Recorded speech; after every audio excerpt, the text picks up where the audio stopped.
مرقون أو يسمى فرنتهاي هذانا وحن ربائنا سيجار ولا حدلو هبريرياشا كلا آمن الدول فرحية فسكا فرحية كبريا يدمان قبلها هستا الله حوجي مسلمين تا الله نهانوني خفوا لي بقولوا عن هبريريال إلهي كبقى لقد جركين كأسطرتا أدونك ولا تجايا ما حد إلهي وشاقيسا مركي لغو هرقيو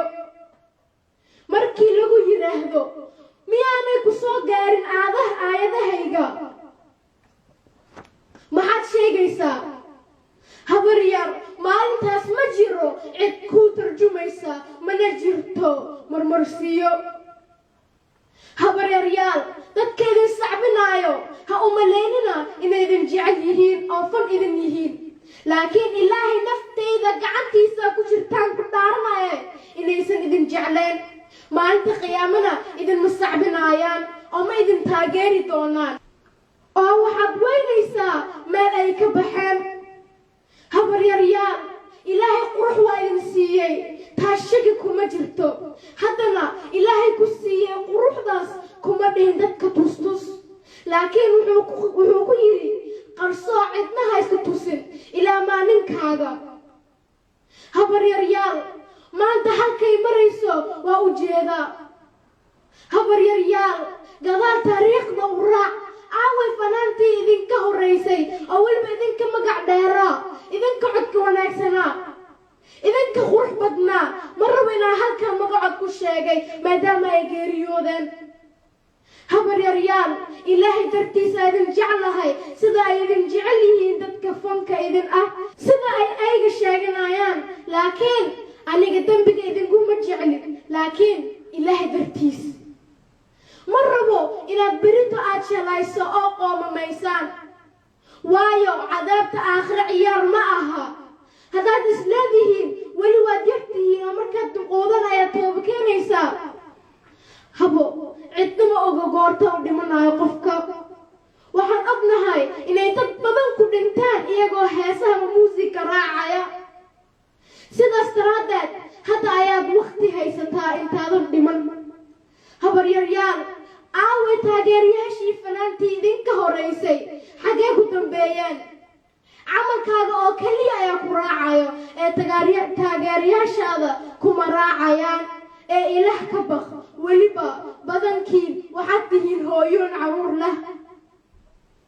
caruurtaas waxay noqon doonaan ilaah ayaa garanaayo laakiin waxaa lagu faray inaad ku dayasho u noqotid oo aad wanaag u horseedid si ay beridu u noqdaan kuwa bulshada wax fiican kusoo kordhiya habaryaryaal ma usoo istaagin aan sharaftiina aan wax u dhimo mana usoo istaagin inaan qalbigiina wax u dhimo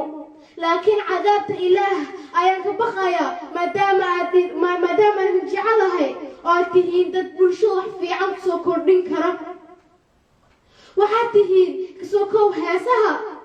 dad haybad xambaarsan sidaas daraaddeed haddaad diinta ku dhabaaqdaan haybadaas inaad liibaanaysaan habo waxaad dhici kartaa inay dhibsataan ama dadka taageerayaasha idin ah dhibsadaan laakiin waxaad ogaataa inaan idin quuri karin cadaabta aakhiro sidoo kale waxaa arrintan ay khusaynaysaa dhammaan wiilasha heesa ee aan ka dhowrsanin gabadha ajnabikaga ah heestaa iyada markeeda horeba ay dembi ahayd ayaa haddana gabdhihii been loo sheega oo lagu yidhaahdaa waa idin soo saaraynaa ama magac ayaan kuu yeelaynaa siday gaaladaba isticmaalaan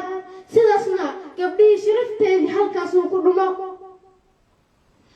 magac iyo sharaf midna uma baahnid ilaahay ayaa mar hore ku siiyey